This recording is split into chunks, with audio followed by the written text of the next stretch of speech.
Good to be together today. Good to have everybody here. If you're a visitor, we are glad you're with us. We'll allow you to scoot in a little closer and get a little warmer if you need to. Today is not your typical Christmas message, but this year, fortunately for us, Christmas is on Sunday, so I look forward to a good Christmas message next week. This morning we're going to talk about the real devil. I don't know what image you have in your mind of the devil. If you Googled the devil and looked up images of him, there's all kinds of scary images. I actually thought about putting some of them up on the PowerPoint, but I'm sure some of you would be really upset if you saw some of the pictures because they're really scary. And we think of the devil in that light. But oftentimes the devil comes to us in different ways. But I want us to think about what the devil is like and his qualities and how he carries himself and what he does and his approach to us. And then consider the devil for what he is, and then consider the opposite of that, which is our God, our Father, the Son, and the Spirit, and how completely different our God is to the devil. From what we understand about the devil in a description of his names, he is our adversary and he is our accuser. By his actions, he is a destroyer. And there's nothing that is good about him. We need to keep what we say about him in the context of what God has revealed about him. In fact, the writer Jude, you'll remember, speaks about the archangel Michael in his dispute with the devil about the body of Moses didn't even bring slanderous accusations against the devil. He didn't try to make things up. He didn't try to put the devil down in ways that he could not do it. There is a respect we must have for our adversary. There is a respect we must have for the devil. Now, from our passage out of 1 Peter chapter 5, we have an interesting description of the devil and what he does, how he operates. If we look at that passage, you'll notice it says that we need to be self-controlled and alert. In other words, we need to be sober-minded. We need to be awake. We need to be paying attention to what's taking place, to what's happening. We need to be able to see what sometimes is very difficult to see. And you can imagine a lion in the wild, how difficult it is to see, and what it is we need to look for. But notice it says, your enemy, the devil, prowls around like a roaring lion looking for someone to devour. Now, if we think about that statement, if you know anything about lions, they don't roar right before they attack. They don't wander around the wilderness looking for prey by roaring.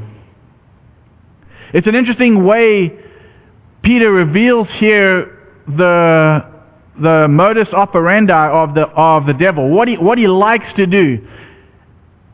A lion, when it's in the wild, when it roars, it's telling you, this is my territory. You're entering my domain. I am the king. You are the prey.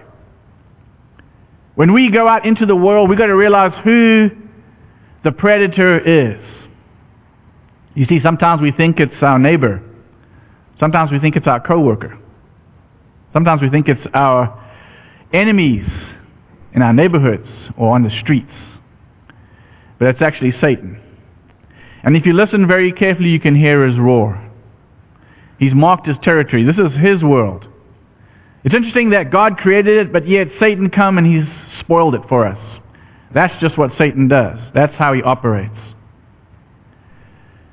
I saw an interesting interview with a wealthy individual that had wanted to go on a camera safari to Africa for a very long time. And he saved up money and he got his whole family to go, and they were really excited. And of course they didn't do the hunting thing, so they thought they would hunt the animals with cameras and they would take pictures.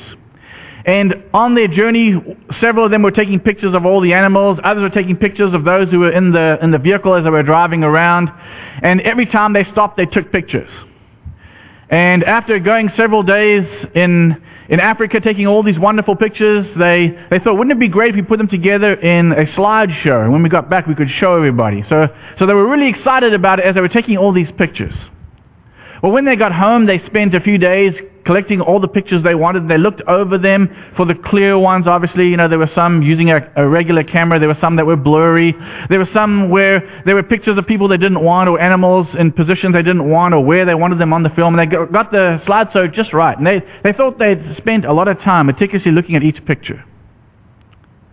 And so on the day that they were going to have the slideshow, they invited their family and friends over, and they had the screen up, and they had the projector going, and they were going through the slides, and everybody was oohing and ahhing as they were seeing all these wonderful pictures of all these animals, and of course this family interacting, with others on the trip, and them pointing out the window and looking at all the animals, and it was really wonderful. And at one point, someone in the crowd said, "What's that in the corner over there?"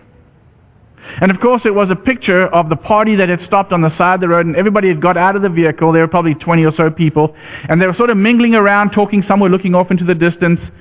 But the guide had thought that it was safe enough for them to stop, and he had allowed them to get out of the vehicle because they could see for a long distance.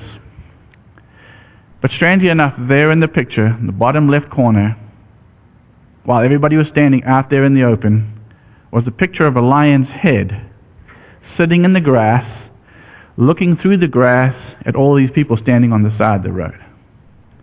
Now, while they were over there, with the help of the guide, and with the company of all those people, they probably felt really safe. But they were not.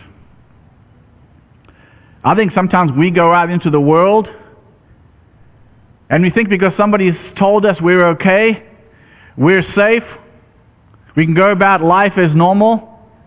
As Christians, we've got to realize we are not safe. If you took a picture of your life and you could see what is going on in your life, and you could perhaps not catch that physical image of the lion, you could catch the spiritual image of Satan. He would be there in every frame. You see, because the lion in his world is marking his territory. He knows who is his. You see, it's you who come into his domain that do not belong there. It's you who come into his domain who are his prey that he is going to devour. You see, when we go out into the world, that's the world. Satan already has those people. He doesn't have to convince them of what kind of lives they need to lead. He's got to try to deceive you of the life that you need to lead. You see, because you are the target. You think you enter out into this world and you like everybody else. But you don't realize Satan knows who you are. Because there's something you have that he sees that even we don't see. You see, we've got a big target painted on us. We don't see ourselves that way. We think we can blend in. We think we can hide. We think when somebody looks over a crowd, they can't pick out who the Christians are. And that may be so, but Satan can. You see, because you have something that Satan recognizes right away. You have the Spirit of God living in you, and you can't hide. You see, to Satan, it is abundantly clear who is his and who is not. I don't want to scare you, but it does say we need to be aware of what Satan is doing. We need to be alert. We need to be sober-minded. We need to be aware of who our enemy is. But I want us to go through this lesson this morning thinking about what Satan is like, what he is really like, and for us not to give him too much power, not to give him more than he demands. Because Satan demands more, and I think as we go through it we'll see. And some of us maybe have played into Satan's demands. But at the same time I want you to think about the opposite of what we're discussing. So you can start thinking about, in your own mind, how God is in comparison to Satan. So the first thing I want us to consider is that Satan is a created being. Satan is a created being. He's not exactly like you and I, because obviously he has different qualities, different talents, different skills, different abilities. But he's a created being just like you and I. And therefore, along with that come certain shortcomings. Look at what John says. He says, that through him, this is through Jesus, all things were made. Without him, nothing was made that has been made. Now, we may discuss what all things are, but all things excludes nothing, and therefore angels would be included in this discussion. Now, you've probably heard people say that, well, that means God created evil. God created Satan, and therefore God created evil. Well, that is not so. God created choice, and he allowed us to choose, and he thought that if a created being would choose either the dark or the light, the wrong or the right, he would make a wise choice. But Satan did not. Look at the passage out of Revelation 12:7-8. It says, "And there was a war in heaven. Michael and his angels fought against the dragon," that is Satan. "The dragon and his angels fought back, but he was not strong enough, and they lost their battle in heaven." So Satan, a created being, rebelled against God in heaven, and God uses the other angels in heaven to fight this battle. And Satan is defeated, and he's expelled from heaven. So Satan, in comparison to the other angels, could not defeat the angels that were for God. And so we get a little bit of a glimpse into the ability, the power of Satan in comparison to the other created beings. And then notice this passage out of Jude. It says, "And the angels who did not keep their positions of authority, but abandoned their own home, these he has kept in darkness, bound with everlasting chains for judgment on the great day." So these angels once had positions of authority, but they decided to rebel against God, and therefore they lost their position. And so these created beings had the ability to do certain things. They had certain functions, certain roles to perform, and now they could no longer do them. Well, what can we learn about that? What can we understand about Satan? Knowing that he's a created being, know that he was created for a specific purpose, and knowing that he rebelled against that purpose, and now he's gone on to do something he wants to do. Well, that tells us something very interesting about Satan. You see, Satan, even though he believes, even though he thinks he's able to do things that are maybe more powerful, even though he's able to spoil God's creation, God's plan, even though he thinks he can do those things, he's wrong. He's mistaken. Because he's a created being, and a created being is designed for the function in which it was created to perform. Now, if you ever take something and use it in a way in which it's not supposed to be used, there are problems with that. It does not operate the same way. So Satan will never be complete. Satan will never reach his full potential. Because you see, he's a created being, and a created being must serve the Creator. I used to use an illustration, and I'll use it this time as it kind of explains it. I have friends that kind of complain because when they come over to my house and they kind of help me doing a project around the house, they'll say, "Regan, you don't have enough tools." And that's true. If you come to my house, I don't have a lot of tools, okay, to do all these little handyman jobs. That's just the way it is. And for a long time, I didn't even have a hammer. Okay, I didn't have a hammer in the house. So you know what I used? I used a crescent wrench for a hammer. So Debbie says to me, "Put this picture up on the wall." So I took the crescent wrench and you turn it sideways. It's got a nice flat surface. It's pretty heavy. And if you hold it right and you control it well, you can hammer a nail in the wall. So I was hammering this nail in the wall, and I think it hit a stud, and I slipped, and I hit the little spindle inside, and it knocked it out. There goes my crescent wrench. I have a wonderful odd-shaped hammer, but no longer a crescent wrench. You see, if we use that illustration, God created Satan to be an angel of His, an angel of light. God created Satan to be a crescent wrench. Well, crescent wrenches Crescent wrenches don't nail in nails. But Satan decided, no, I want to be a hammer. I want to be a hammer. You see, Satan will never reach his full potential. Maybe this is some of his frustration. The harder he tries to do what he does, actually the less effective he gets. You see, because the more you use that crescent wrench to be a hammer, the less effective it becomes. I can't imagine the frustration that Satan feels because he can't live up to his full potential. Satan will never be at his best. He'll never be at his best. What that tells me is Satan has even limited himself.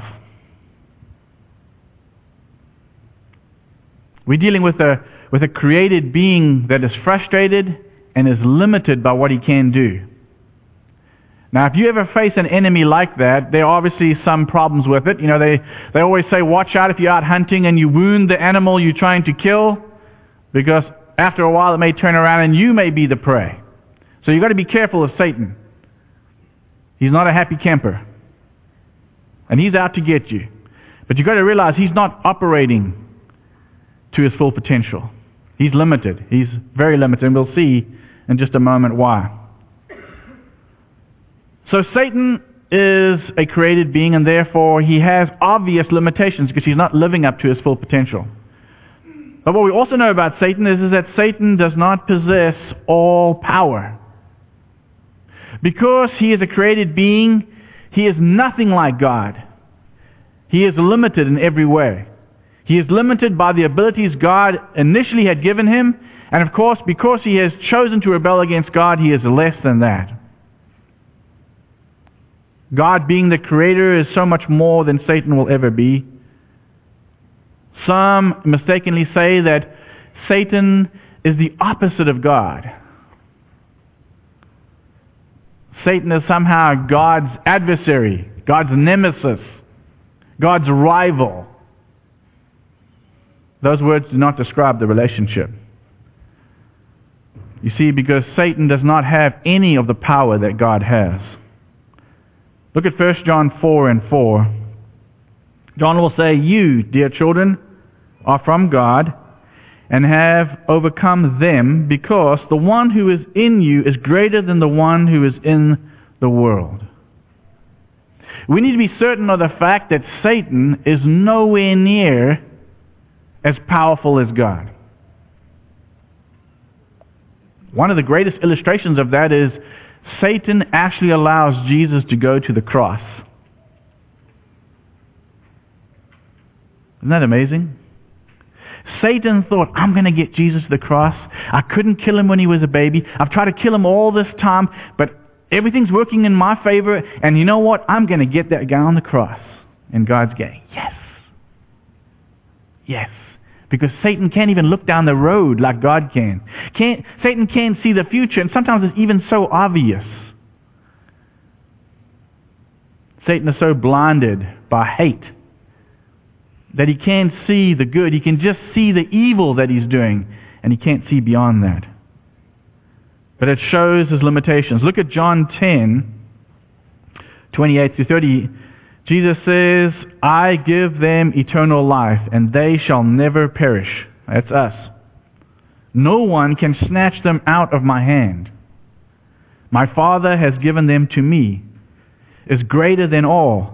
No one can snatch them out of my Father's hand. I and the Father are one. That's probably the most comforting passages in the Bible when we speak about Satan and God. Satan cannot dislodge you from your relationship with God. There is no way. If you have chosen God, God will protect you, and there is no power Satan has that he can use to take you away from God. Look at this passage out of Luke. I think this is a humorous one. Luke 22. Jesus says to Simon, Simon, Simon, Satan has asked to sift you as wheat, but I have prayed for you, Simon, that your faith may not fail, And when you have turned back, strengthen your brothers. So Satan has to come to Jesus and say, you know what? Can you get me a little closer to Peter? Can you let me get in there a little closer? We're reminded in this story of Job. Do you remember Job? Job has got this perfect life. Job is living the American dream. And beyond that. And it seems like all of a sudden all the wheels fall off. Because Satan is allowed to get a little closer than he normally is. And then Satan goes before God again, you remember, and he wants to get even closer. Hey, if I can somehow physically affect this man, not just affect those around him, not just mentally or emotionally, maybe if I can physically affect him, he will turn from you. And God says, it's not going to happen.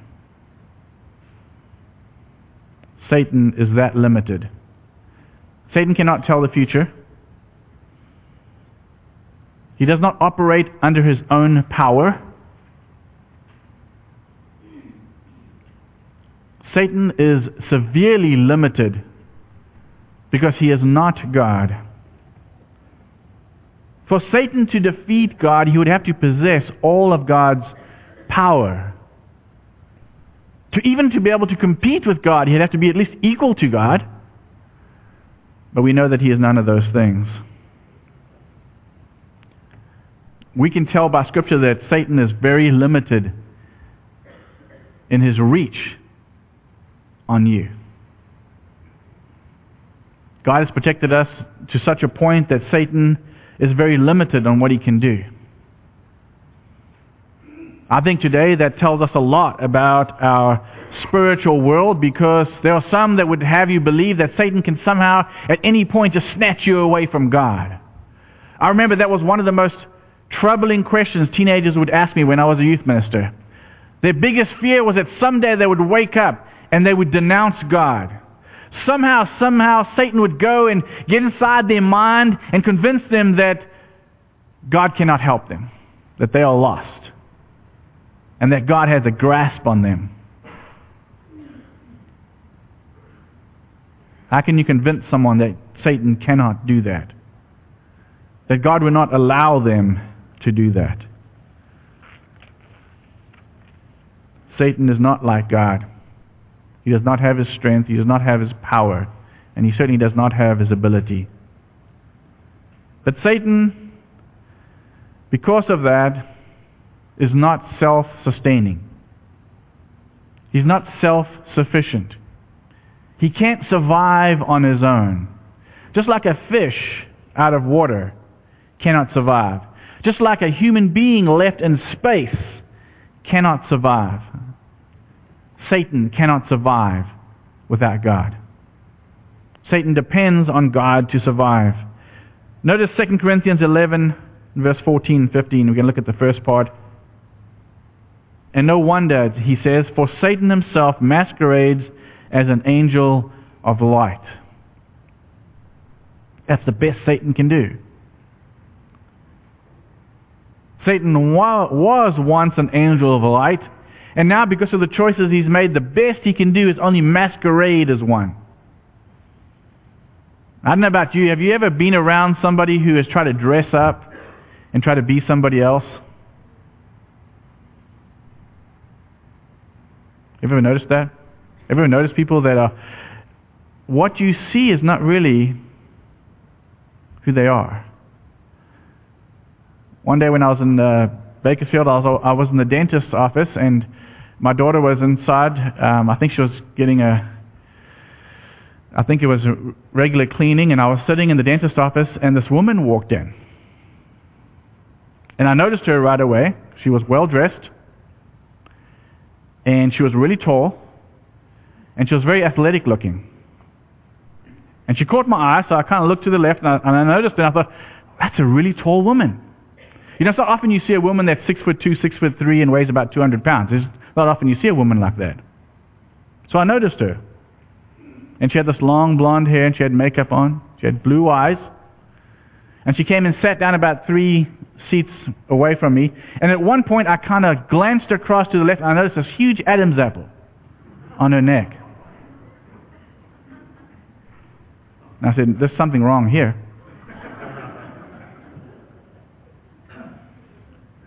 And then I thought, you know what, maybe I'm just seeing things. Now, of course, I don't want to stare because that's not very polite. So every now and then I was like...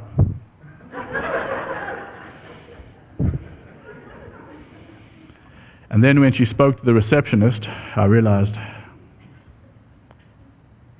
see, that's the best Satan can do. The best Satan can do is try to be that angel of light, but he cannot do that. We live in a world in which criminals exist, criminals survive, criminals thrive because of the ordered society we have. See, because they hide among us. They masquerade as law-abiding citizens when they are not. And when you're asleep and you can defend yourself less, they come out to play. So they could hide. Notice this passage out of Matthew 4. Again, this is Jesus' temptation. The devil took him to a very high mountain and showed him all the kingdoms of the world and their splendor. All this I will give you, he said, if you will bow down and worship me. I don't know if God was trying to be facetious, if he was showing the humor in this. This is like me going out into the parking lot and finding your car. Your car. And then I get somebody else out there and I say, do you see this nice car? It's my car. I'll sell it to you for $10,000. And you'd be saying, hey buddy, that's not your car. You can't sell my car. And certainly not for $10,000. It's worth a lot more than that. I could imagine God thinking, what is Satan trying to do? He's trying to sell Jesus back what he made? So futile. See, that's the best Satan can do. The best Satan can do is just try to sell back something that's not even his. Notice this passage out of Matthew 12, verse 25 and 26. Jesus knew their thoughts and said to them, every kingdom divided against itself will be ruined, and every city or household divided against itself will not stand. If Satan drives out Satan, he is divided against himself. How then can his kingdom stand? You see, even Satan has to use good things to get his job done. You see, we speak about no honor among thieves. You know, that's a saying we use. But to some degree there is some kind of cooperation, isn't there? When two guys decide to rob a bank, at some point they have to use some good things to achieve their goal. They have to work together. They have to communicate. They have to share afterwards. You see, the truth is evil depends on good. Evil can't survive without good. Satan cannot survive without God. He needs God. You see, the opposite is true of that. Good does not need evil to exist. In fact, good is diminished by evil. Good is lessened by evil. God is hampered by Satan. Satan is not necessary. The truth is, as we look ahead to eternity, we look ahead to a place where things will be perfect. Because all the imperfections will be taken away. And Satan is the epitome of that imperfection. You see, because Satan needs all the good people to be able to do all the evil he does. Satan needs to hide behind God to be able to achieve his goals. You see, because all the rules that God has set up, that we live by, are the ones Satan uses to maneuver through in life. We know for a very fact that even God's patience sustains Satan right now. God could end everything right now. He could say, this very moment, He could send Jesus back to claim His. And Satan will be eternally cast into hell. And it'll all be over for him. But God patiently waits. Because He waits for the good, in spite of Satan and all of the evil. I hope you've been thinking about the opposite of what Satan is like, and try to imagine, even just get an idea of what God is like. And that we are nothing like Satan. And that we don't want to be anything like him, but we want to be like God. We want to be creators. We don't want to be destroyers like Satan. We want to be able to live forever, eternally with God. We don't want to be limited in any way. In fact, we want to remove ourselves from these physical bodies that hold us back. And we want to go to a place where we don't need to sleep or eat or feel pain anymore and suffer. We want to be free. We want to be truly free. And that freedom will come in the presence of our Creator. And He will allow all those things to happen. And those are the things that wait ahead of us. I want you to know this morning that you are safe with Jesus. You are safe with Jesus. Because Satan is a created being and he's limited in many ways. Satan does not have the power sometimes we give him, the control sometimes we give him. And Satan certainly cannot exist without God. He is dependent on God, not God dependent on him. We are blessed to be able to have a relationship with God. We may struggle in life. We may not be able to hide from Satan because he can see who we are. But we are protected. We are kept safe. And we are on a journey to an eternal home where all of these problems that we have in this life will be taken away. I encourage you to think about that as you go through this week. Don't forget that Satan knows who you are and you cannot hide. But at the same time, realize that God is taking care of you. And He's going to get His will done in your life. We have a song that's prepared at this time. If you need anything, if you need the help of the congregation, the prayers of the elders, if you need to become a Christian because you know what it means to become a Christian and you've studied it, this will be your time to respond right now as we stand and as we sing together.